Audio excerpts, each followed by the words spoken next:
The thumbnail is arguably the most important part of the video making process. They're the thing that actually make people curious enough to click on your video in the first place. So that's why in this video, I'm going to be teaching you guys how to make a clickable Gorilla Tag thumbnail. But before this video starts, I have 3 things I want to tell you guys. Number 1 is I'm only 200 subscribers close to getting to 2K. So pressing the subscribe button would really help me. Number 2 is that I'd really appreciate it if you guys liked and commented. Because 1, it helps push out my video, and 2, I get to see what you guys think of the video. And the third thing I want to say, hello. Now enough of me yapping, let's just get straight into this video. So first things first, you just want to get your image, like your in-game image or Blender image, either one. Also, if you used an in-game photo, I'd recommend using a site like Adobe Firefly to remove the background, because it does a tremendous job and it doesn't lower the quality like remove.bg. So what you're going to want to do, you're going to hit new project, and for width, you're going to want to put it to 1920, and for height, you're going to want to put 1080. So I'm going to hit create, and now you're just going to drag in your photos. I'm going to drag in this. This is the in-game image that I took. And you're going to want to go to the right where it has like the layers. You're going to want to right click the actual in-game image layer, and you're going to want to hit rasterize. That basically makes it so you're able to edit the actual image. So you can add like blur, you can add just different effects to it. It also like sticks the quality. And now if you're using an in-game image like me, you're going to want to get the removed background. And then you're going to want to scale it up to whatever size your canvas is. Then you're going to want to hit rasterize. So now that we've done that, we're going to do this thing, which basically no tutorial has done. You go over here, you're going to search up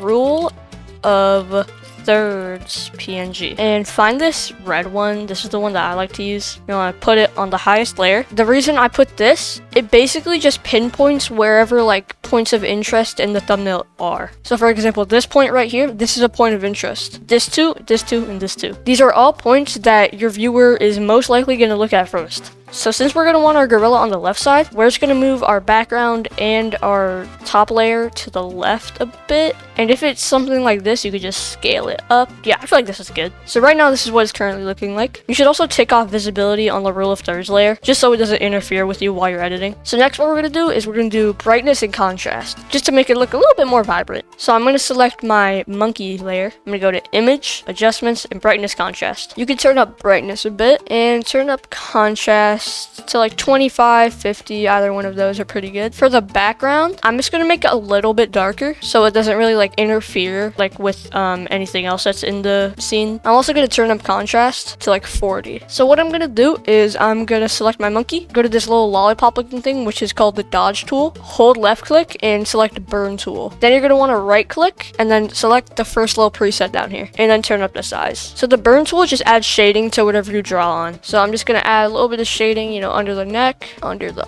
arms. I'm also going to add some shading on the ground over here, just to have more of a realism feeling. And now I'm going to go back to the dodge tool, which is like the lollipop looking thing. Right click and put the same preset. You can also just put hardness to 0, but I just like clicking the preset. I don't want to drag the slider. And now dodge is basically just the opposite. Dodge just adds lighting. So I'm going to want whatever I put over here to glow. So in that case, I'm just going to add a slight light to the hand. I'm also going to add some dodge to the face and the chest, because those are also the things that you want the viewer to focus on. So now that we're done with lighting, I'm going to import the Photopea logo. So I just search up Photopea logo, and then I'm just going to grab the first thing and paste it in. And I just don't want it to be a straight logo, because as you can see, the player's hand is kind of angled. So what I'm going to do is I'm going to hold down Control, and I'm just going to click and drag on this angle. Same thing with this top right one, and just, give it some yaw, if you know what I mean. And I think it looks pretty angled. So now that we're done with that, we're going to double click on the layer to open up the blending style window. So what I'm going to do is I'm going to add a bit of an outer glow. It doesn't really matter what you put here, it's all up to you. Just put whatever you think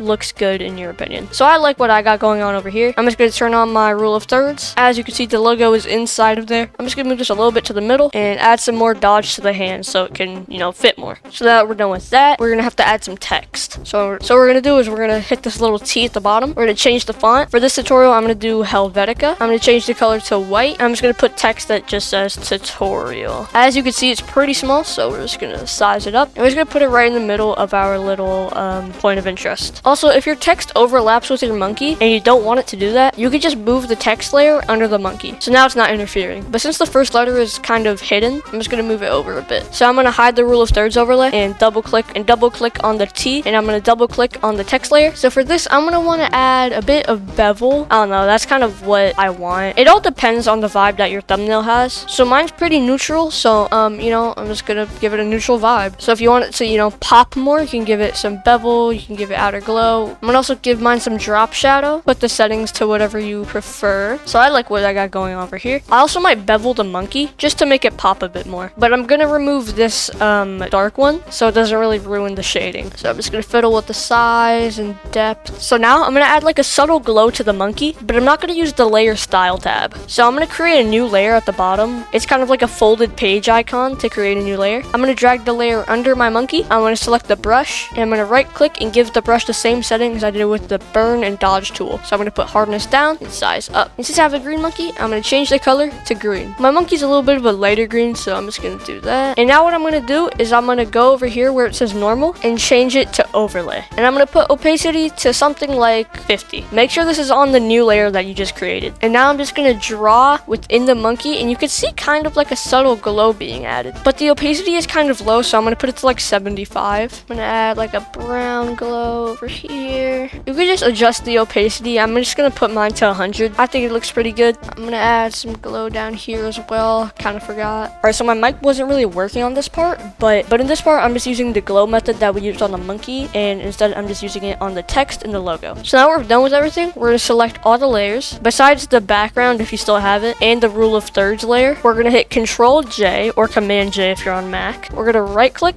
and then hit Merge Layers. Then you're gonna go up to Filter, and then you're gonna hit Camera Raw, and just adjust everything here to your liking. And now for this curve, you're gonna try to make it a little bit outwards, but not too much, because then it's gonna end up bright like this. So you're just gonna do something like this. Hit OK. And now if you want to add like a blur, like motion blur or like a spinning blur, I'd recommend pressing this box thing. So it's like a rectangle select. You're gonna select everything and then hit Control C, Control V, and then delete the layer under. So this basically takes out everything that's outside. So I'm gonna go over to Filter, Blur, Radial Blur. I'm gonna put it to like 2. And now we're almost done. We just gotta go over to Filter, Sharpen, and then Unsharp Mask. Now it may look pretty daunting at first, but trust me, you just gotta adjust everything over here. Radius, you just gotta turn down a bit, and amount, you also gotta turn down a bit. So it ends up looking a lot more clean and sharp. File, export as PNG, and then name it whatever you want. I would also save it as a PSD so you can come back and work on it later if you have to. Alright guys, and that's it for the tutorial. I really hope that this tutorial helped you guys, and that's enough for me. Bye guys.